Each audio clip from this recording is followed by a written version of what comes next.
Hello, dears. My name is Margaret. I'm 62, and I live in a quiet coastal town just outside Portland, Maine. The pine trees whisper when the wind comes off the water, and most nights you can smell the ocean if you crack a window.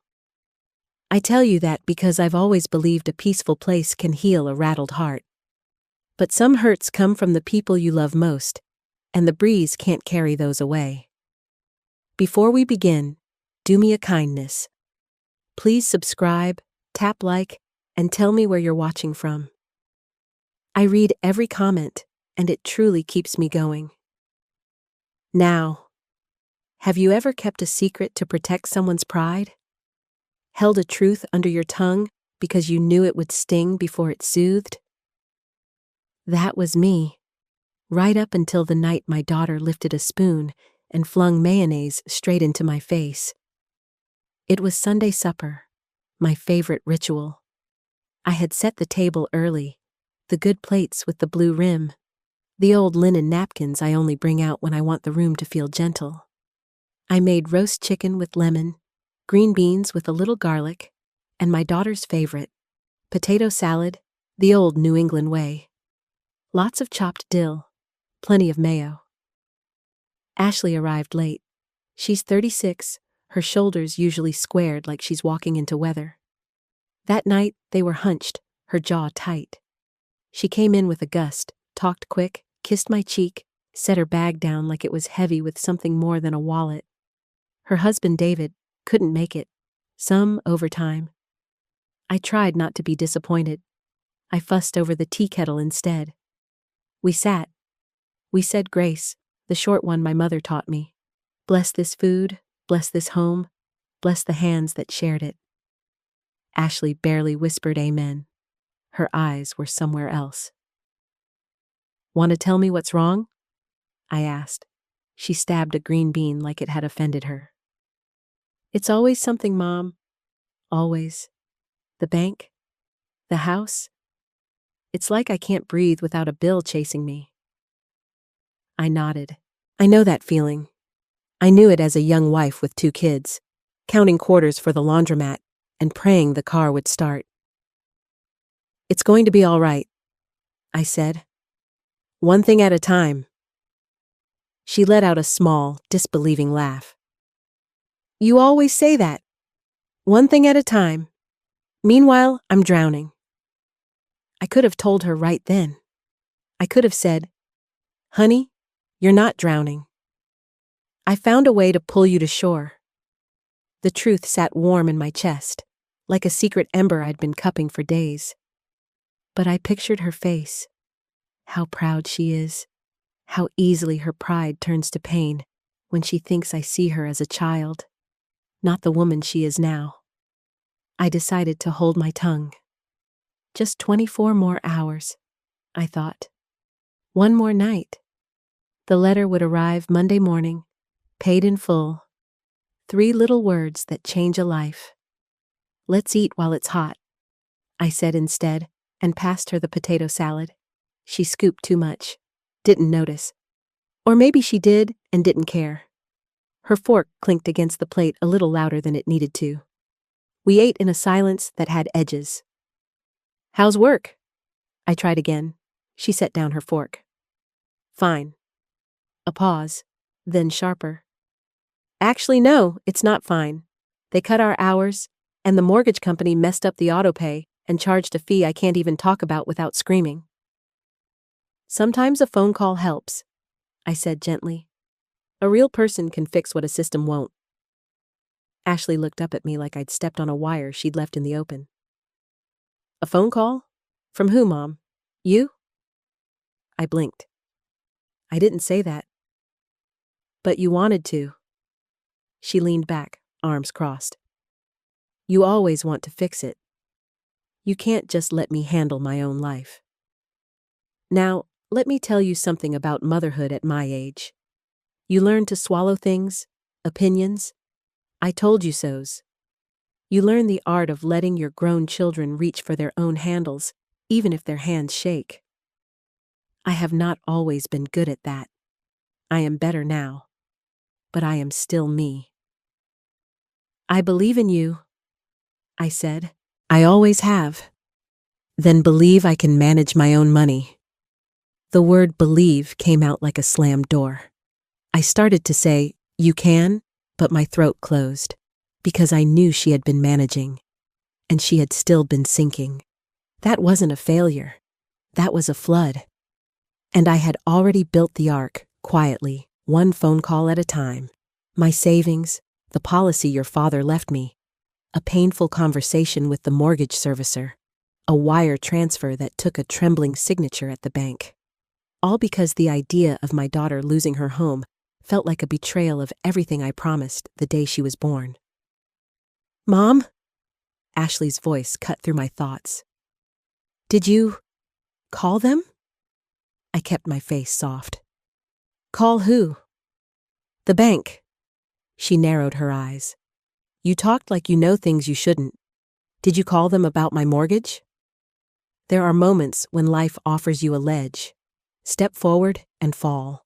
Step back and maybe, just maybe, you can still cross the ravine by morning when the light is better.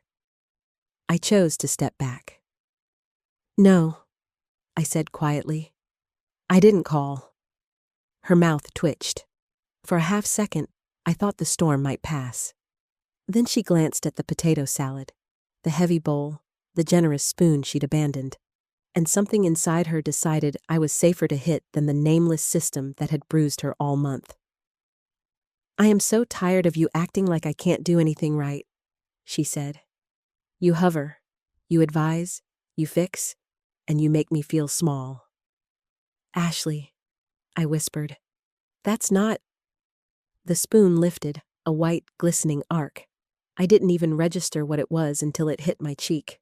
Cool, tangy, the dill bright on my tongue. Mayonnaise, everywhere.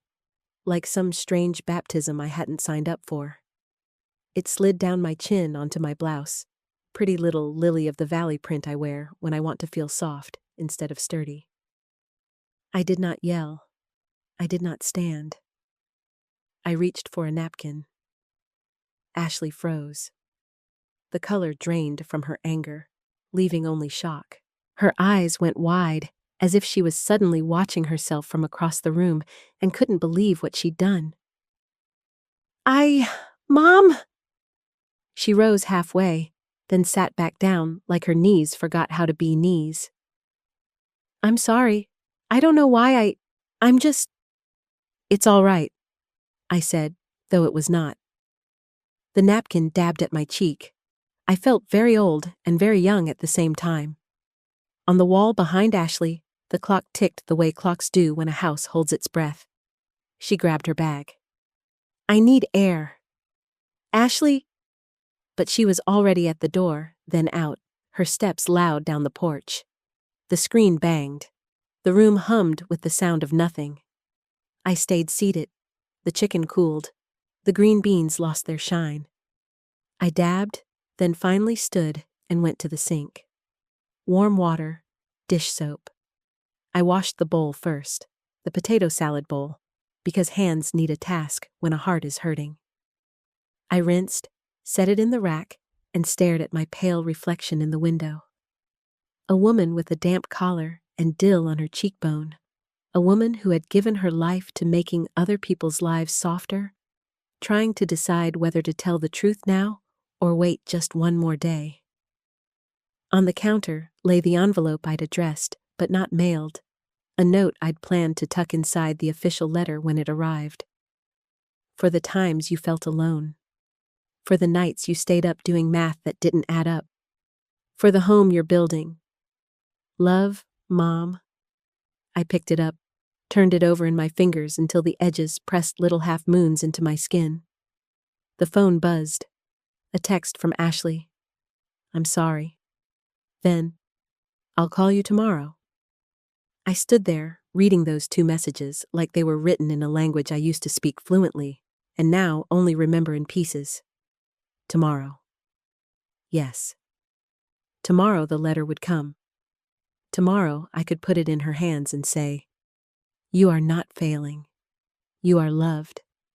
You are safe. And maybe the part of her that feels small would stand up a little taller. I cleaned the table. I wrapped the chicken.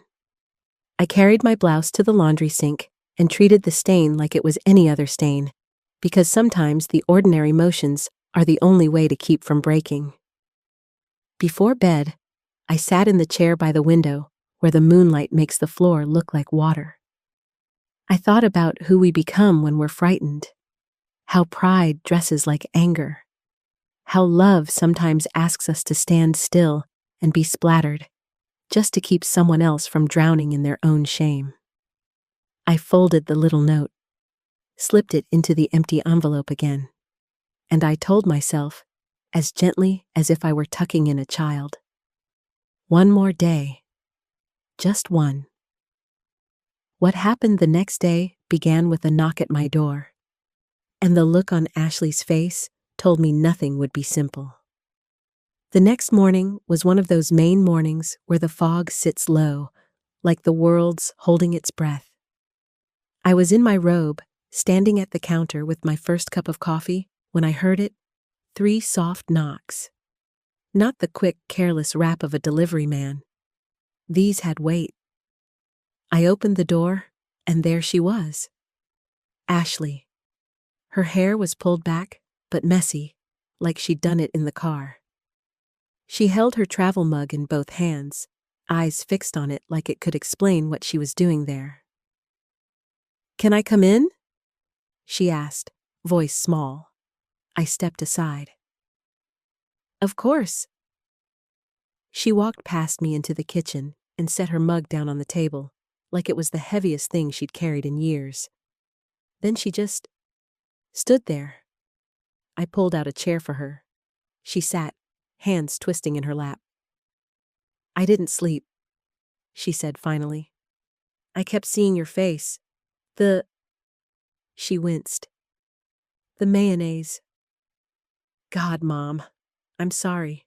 I don't know what's wrong with me lately." I poured her a cup of coffee without asking. I put the cream and sugar in front of her like I used to when she was a teenager sulking after curfew. She gave me the smallest, saddest smile.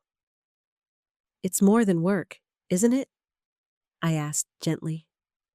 She looked down. "They sent another letter. Final notice. If I don't come up with the payment, they'll..." Her voice cracked. "Take the house. I thought I could fix it. I thought I could manage. I didn't want to come to you like this. You've done enough for me already." I wanted to tell her that the danger had already passed, that as she sat there, her mortgage account was marked paid in full in some bank computer. But I stayed quiet, sipping my coffee, letting her speak. "I was so angry last night," she said. "Not at you, not really, just at everything, at myself. I've been trying to keep my head above water, and it feels like every time I come up for air, there's another wave." I reached across the table and covered her hand with mine. "Ashley, you're not alone in this. You never have been." Her eyes filled. "I know, but I've been too proud to admit I need help. And then when you try to help, She stopped, swallowed hard. "I throw potato salad at you. What kind of daughter does that?" "The kind who's human," I said softly. "And hurting." She shook her head. "No, the kind who doesn't deserve the mother she has." I gave her hand a squeeze. "We all have our moments. What matters is what we do after them." She nodded, but the shame in her eyes lingered, deep and heavy.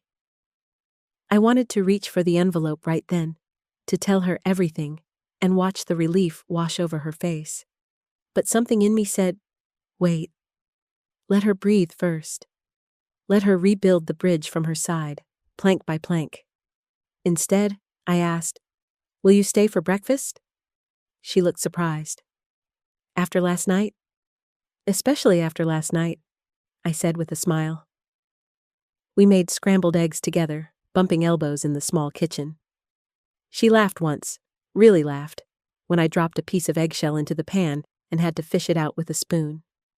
It wasn't much, but it was something. And all the while, in the back of my mind, I thought about tomorrow. Monday. The day she would find out the truth, that her home was safe, that the shadow over her had lifted. The day she'd see my love not as interference, but as a lifeline. By the time she left, the fog had burned off and the sun was spilling over the porch. She hugged me longer than she had in years, and as I watched her walk to her car, I knew sometimes the hardest part of love is the waiting, and the waiting wasn't over yet. Monday morning came bright and sharp, the kind of Maine day where the air feels scrubbed clean overnight. I was already dressed, hair pinned, a fresh blouse on, blue with little white buttons, because I wanted to look, I don't know, presentable for the moment I'd been waiting for. The mail came around 10. I heard the truck before I saw it, tires crunching on gravel, the creak of the mailbox lid. I tried not to hover by the window like a child waiting for Christmas, but my feet had a mind of their own. There it was, an official envelope with the mortgage company's logo. Heavy paper, formal print. I carried it inside like it might break if I held it wrong. I set it on the table, just looked at it for a while. My heart kept time with the clock on the wall, paid in full. Those 3 words had been dancing in my head for a week, but now they were real, sealed in here, waiting to change my daughter's life. I called her. "Morning, sweetheart," I said, keeping my tone light. She sounded wary. "Morning. Everything okay? I got something in the mail for you. Important. Can you stop by?" A pause. "Is it bad news?" "No," I said, smiling to myself. "Just come." When she arrived, she had that same tense walk, like she was bracing for another blow from the world. I led her to the table and slid the envelope toward her. "What's this?" she asked. "Open it," I said. She frowned, tore the flap, pulled out the letter. Her eyes scanned, stopped, went back to the top, then down again. Her hand flew to her mouth. "Mom," her voice broke. This says my mortgage is paid in full," I finished softly. "Yes, honey, it's done." She stared at me like she couldn't quite connect the person in front of her to the miracle in her hands. "How? When?" I shrugged, trying to keep the moment from tipping too far into drama. "I had some savings, and your father's policy. I made a few calls." She shook her head, tears spilling. I was so awful to you, and you were doing this?" I reached across the table and held her hands. "Ashley, being a mother doesn't end when your child turns 18. Sometimes it just changes shape." She started crying in earnest then, the kind of crying that folds you in half, the kind you can't stop once it starts. I went to her side, put my arms around her, felt her shaking against me. "I'm so sorry," she whispered over and over. "I'm sorry for the things I said, for the—" She gave a weak, embarrassed laugh. "Mayonnaise." I smiled, brushing her hair back like I used to. "It's just a shirt, sweetheart. I have others." She leaned back to look at me. "You shouldn't have had to do this." "Maybe not," I said. "But I wanted to, and I could. That's enough for me." We sat there a long time, just breathing the same air, her letter on the table between us like a quiet witness. But even as I held her, part of me knew this wasn't the end of the story. Because debts don't only come from banks, and some take longer to pay off than others. Ashley didn't leave right away. She lingered, sipping the tea I made her, eyes drifting to the letter again and again, like she had to check that it was still real. "I keep thinking I'll wake up," she said softly. "That I'll be back in my bed, wondering how I'm going to make the next payment." "You won't," I said. "That weight's gone now." She nodded, but her face stayed clouded. It's just, when you've been carrying something that heavy, sometimes you don't know what to do with your hands once it's gone. That was the truest thing I'd heard all week. I thought the day would stay quiet. Her holding on to the good news, me cleaning the kitchen with the kind of lightness I hadn't felt in months. But by mid-afternoon, the phone rang again. It was Linda, my neighbor 3 houses down. Margaret, I don't know if you want to hear this, but I saw Ashley at the market just now. She was talking to someone and she looked upset. What kind of upset? I asked. The kind that makes you want to put your arm around somebody, Linda said. She dropped her grocery bag, and I heard her say something about not deserving it. Then she saw me and left. I hung up feeling uneasy. My daughter was proud, yes, but this sounded different. That evening, Ashley came back. No call, just the sound of her car pulling up and her knock on the door. 3 quick taps this time, almost nervous. I need to talk to you, she said when I let her in. I led her to the living room. She stood by the fireplace instead of sitting, her coat still on. Mom, I've been thinking all day, she began, about what you did for me. I smiled. I'm glad you see it for what it was, a gift. That's just it, she said. It was a gift I didn't earn, and I don't know how to live with that. I tilted my head. Ashley, love doesn't keep score. But I do, she said quickly, her voice cracking. I can't stop thinking about how I treated you before I knew. The things I said, the way I acted. She looked away, blinking hard. I want to make it right, she said finally. I don't even know where to start, but I can't just accept what you did and move on like nothing happened. I could feel something shifting in her, something fragile but real. And I knew, in that moment, that this was the true payment I'd been waiting for. Not the mortgage letter, but the bridge she was finally trying to rebuild. What I didn't know was that before the week was over, Ashley's way of making it right would surprise me more than anything I'd done for her. 2 days passed. The January chill had a way of making the house feel smaller, cozier, like the walls were leaning in to keep me warm. I was baking blueberry muffins that morning, Ashley's favorite, when my phone buzzed. Be ready at noon, the message read. No explanation. Just that. I smiled, picturing her finally in a lighter mood, maybe planning a lunch together. I texted back, ready for what? She replied with a single heart emoji. At exactly 12, I heard a car in the driveway. Not her usual little hatchback. This was a silver sedan I didn't recognize. When I stepped onto the porch, there she was in the driver's seat, waving me over like we were sneaking out on an adventure. Where are we going? I asked as I slid in. You'll see, she said, her smile tight but determined. We drove through town, past the bakery, past the post office, until we reached the edge where the pine trees opened to a row of modest houses. She parked in front of one that had peeling paint on the porch rail and a broken shutter hanging by a single hinge. Whose place is this? I asked. She took a deep breath. Mrs. Wilkins. She's behind on her mortgage, too. I found out when I was talking to her at the market last week. She's scared, Mom, like I was.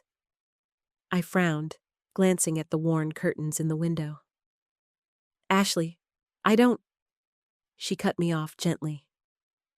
I've been thinking about what you did for me, and I can't just keep that blessing all to myself. I want to help her. Even if it's not as much as you did for me, I have to try. My throat tightened. You don't owe me that, I said softly. I know, she said, her eyes steady. That's the point. We spent the next hour sitting in Mrs. Wilkins's small, chilly living room, listening to her story. She was 70, widowed, living on a fixed income, and the bank had given her 30 days. Ashley didn't make promises she couldn't keep. But she asked questions, took notes, even called a housing assistance office right there from the couch. I sat quietly, watching my daughter. The same woman who, days ago, had flung mayonnaise at me, now leaning forward with compassion in her eyes. When we left, she turned to me in the car. "You taught me something, Mom. Not just about money. About how to show up for people. I didn't get it before." I didn't say anything for a moment, because my voice might have broken. But inside, I knew. Whatever happened next, this was the real change I'd been hoping for. That evening, after Ashley dropped me off, I sat in my armchair by the window, the one that gets the last light of the day. The sky was streaked with pink and gold, and I kept thinking about the look on Mrs. Wilkins's face when Ashley promised to come back. It wasn't just gratitude. It was relief. The kind that makes your shoulders drop after you've been holding them up for too long. I thought, this is how change starts. One person, one small act, and then another. Around 8 o'clock, my phone rang. It was Ashley. "Mom, I've been thinking," she said without preamble. "You've done so much for me. I want to do something for you, something big." "Ashley, honey, you don't have to." "I know I don't have to," she interrupted. "That's why I want to. You've been living in this house for decades. You've taken care of everyone else. When's the last time someone took care of you?" I opened my mouth to answer, but nothing came out. "I've been looking into it," she continued. "There's a place in town, a little cottage near the harbor. It's not fancy, but it's warm, sunny, and the view—" She paused, and I could hear her smile through the phone. "I think you'd love it." I felt my chest tighten. "Ashley, are you saying—" "I'm saying I want to buy it for you, or at least put the down payment on it. Consider it my way of starting to pay back what I owe you." My first instinct was to say no, to tell her she didn't owe me a thing. But then I remembered the way she had looked at Mrs. Wilkins, the way she had looked at me when she read that mortgage letter. Sometimes, letting someone give back isn't about need. It's about allowing them the dignity of gratitude. I'll think about it," I said softly. "No," she said, her voice gentle but firm. "Promise me you'll do more than think. Promise me you'll come see it tomorrow." And right then, I realized, tomorrow might bring another change I wasn't expecting, one that could alter not just my daughter's life, but mine. The next morning was brighter than it had any right to be in January. Sunlight spilled across my kitchen floor, making the old pine boards glow like honey. I put on my best coat, the navy wool one with the brass buttons, and a scarf my late husband had given me. If Ashley was going to show me this little cottage, I at least wanted to look like I belonged in it. She pulled up right on time, her usual rush replaced by a calm I didn't see often. As we drove toward the harbor, she kept stealing little glances at me, like she was trying to measure my reaction before I even saw the place. When we rounded the bend, there it was, a small white clapboard cottage with green shutters, tucked just above the waterline. A narrow stone path led from the road to a front porch, barely big enough for 2 rocking chairs. Beyond it, the harbor stretched out, dotted with fishing boats that looked like toys from this distance. Ashley parked and turned to me. "Go ahead," she said softly. I stepped out, the cold air biting my cheeks, and walked up to the porch. The boards creaked under my feet in that familiar, welcoming way old houses do. When I opened the door, I half expected the smell of dust or stale air, but instead, there was a faint scent of lavender, like someone had thought to make the place gentle for visitors. The living room was small, but bright. Sunlight poured through the big front window, pooling on the hardwood floor. A little bookshelf stood in the corner, and there was even a braided rug like the one my grandmother used to have. I turned to Ashley. It's beautiful. Her eyes lit up. You think so? I nodded, my throat tight. Yes, but... I hesitated, glancing around. Ashley, I don't need a new house. I'm fine where I am. She stepped closer. This isn't about what you need, Mom. It's about what you deserve. You've spent your whole life giving, and I want to give something back to you. This... She gestured to the window, to the harbor beyond. This is peace, and you've earned it. I felt tears prick my eyes. It wasn't just the house. It was her saying earned. It was her seeing me not as someone to fix things for her, but as someone worth giving to. I reached out and held her hand, and in that quiet, sunlit room, I realized something. Sometimes the biggest gift isn't the thing itself. It's knowing someone loves you enough to want you to have it. Ashley led me through the rest of the cottage, one small bedroom with a quilted bedspread, a kitchen just big enough for a round table and 2 chairs, and a back door that opened to a tiny deck overlooking the water. The tide was out, and the muddy flats glistened in the winter sun. A gull wheeled overhead, calling out as if to remind us we weren't the only ones watching this moment. I leaned on the railing, taking it all in. It feels like the kind of place where you could breathe differently, I said. Ashley came to stand beside me. That's exactly why I wanted you to see it. I've already talked to the realtor. The owner's in Florida for the season and is ready to sell. My breath caught. Ashley. She held up a hand. I've been saving. Not a lot, but enough for the down payment, and I've already been approved for a small loan. You wouldn't have to lift a finger. I turned to her, my heart twisting with pride and worry. Honey, I can't let you take on a loan for me. You just got out from under your own mortgage burden. This is different, she said quickly. This is something I want to carry. Mom, you gave me my home back. You gave me security. I want to give you a place where you can wake up every day and feel light again. Her voice trembled, but her eyes were steady, and I realized this wasn't about paying me back. This was about who she was becoming. I need you to say yes, she whispered. I looked at her, at the little lines of determination around her mouth, at the way the sunlight caught in her hair, and I felt something shift inside me.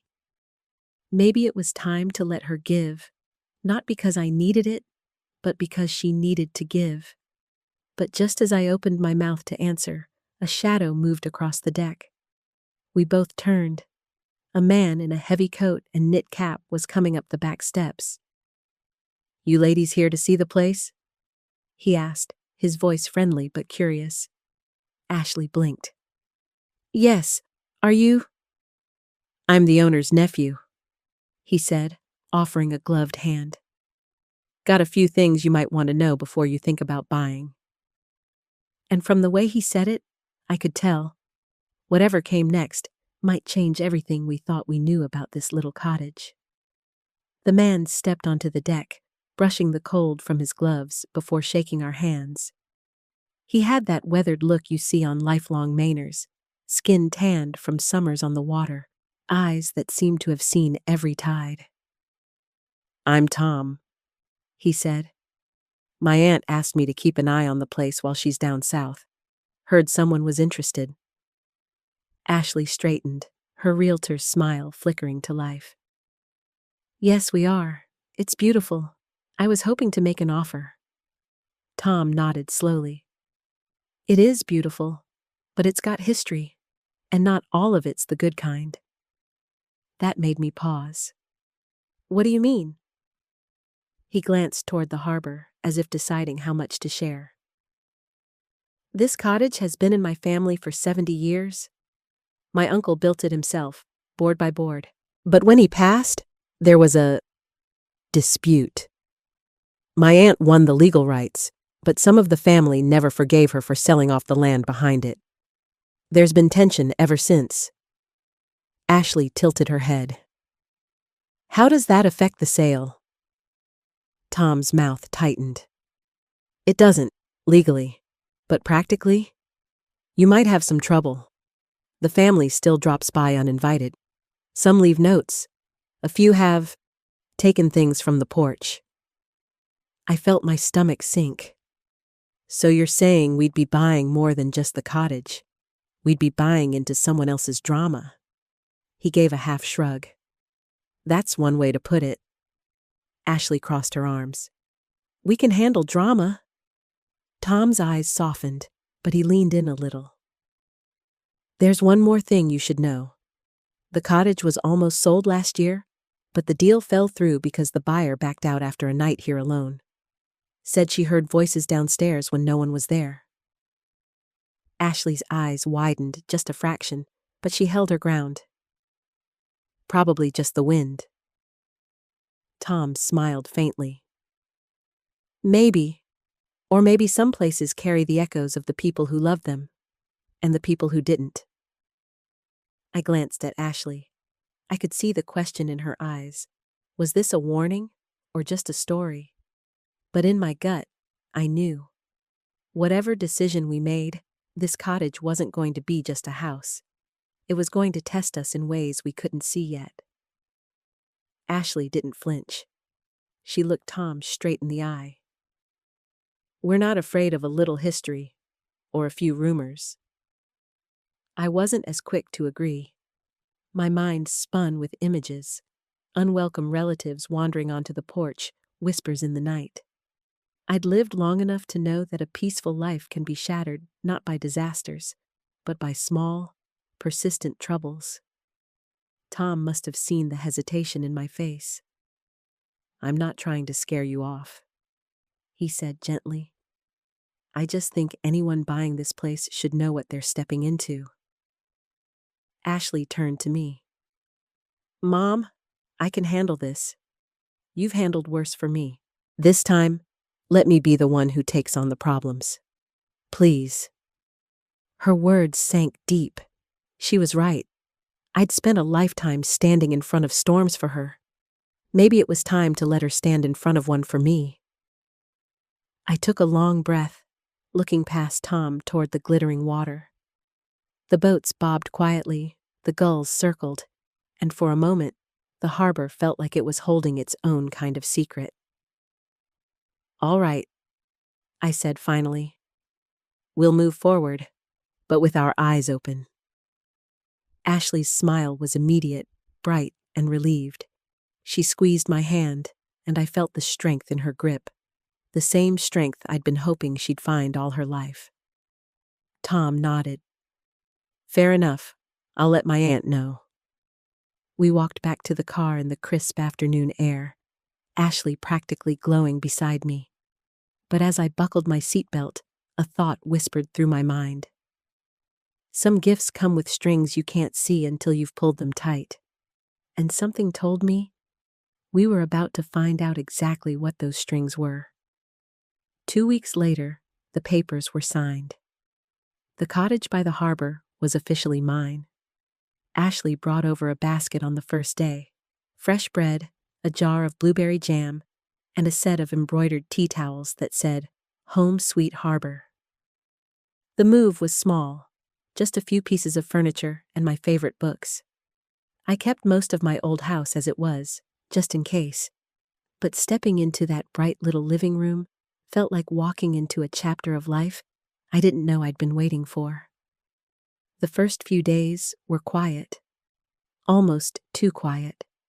The only sounds were the creak of the porch boards when the wind pushed at them, and the distant horn of a fishing boat heading out at dawn.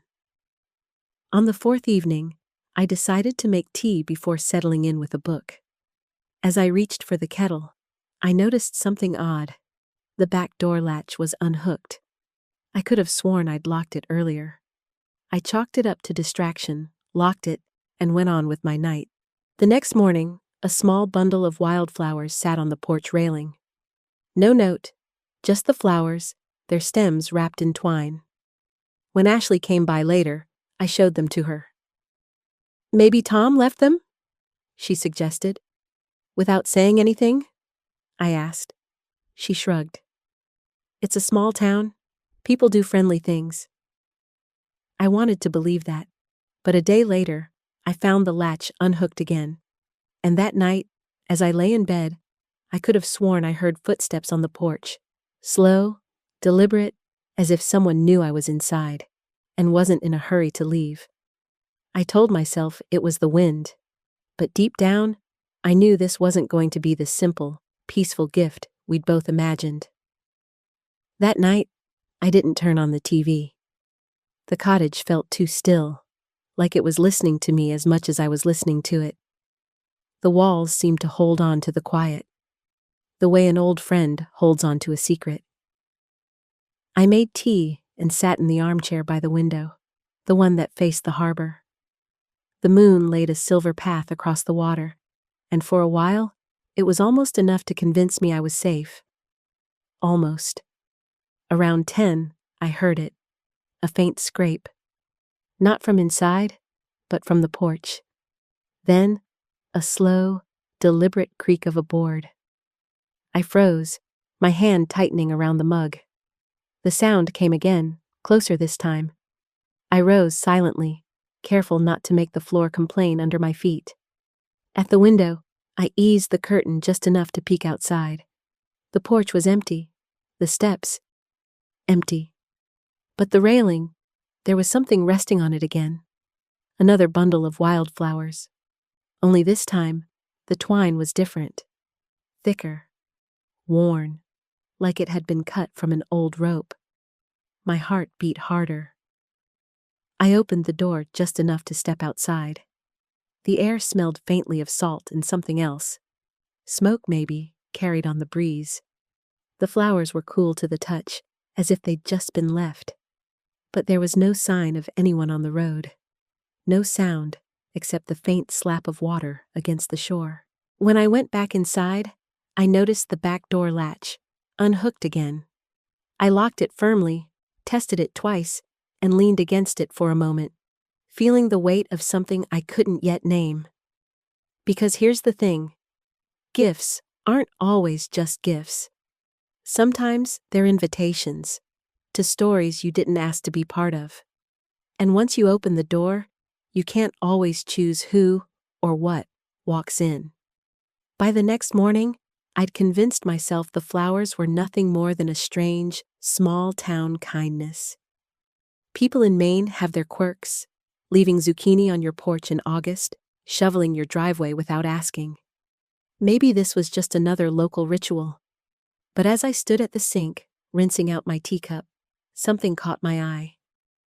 The wildflowers from the night before were still on the counter, but the twine, it was gone. I didn't remember untying it, and I live alone. I searched the countertop, the floor, even the trash bin. Nothing. It was as if the rope had never been there. Later that afternoon, Ashley stopped by. She was in her work clothes, hair in a loose bun, scarf wrapped twice around her neck. She dropped into the chair at the kitchen table like she was carrying the weight of the week. "Still settling in, okay?" she asked, taking in the cozy mess of moving boxes and teacups. I hesitated. Mostly, but something odd's been happening. I told her about the latch, the flowers, the rope.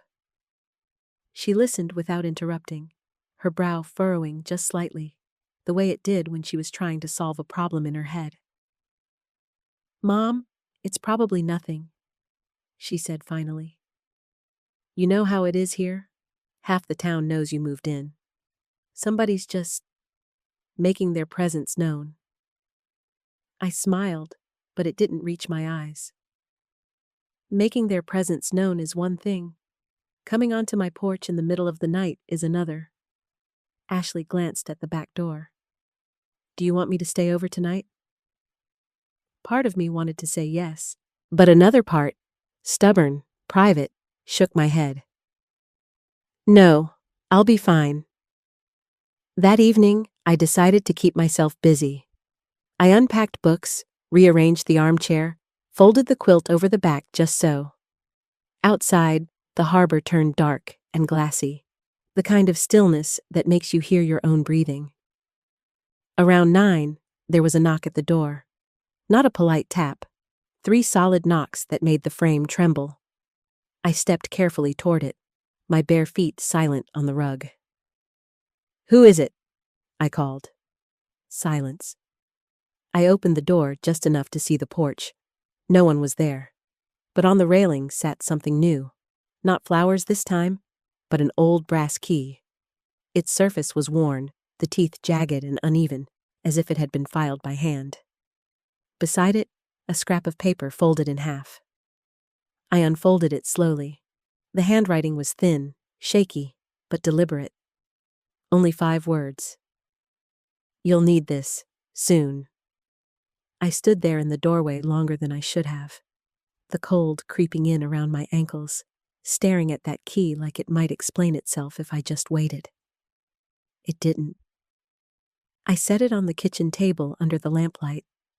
The brass caught the glow in a way that made it look almost warm, but when I touched it, it was icy.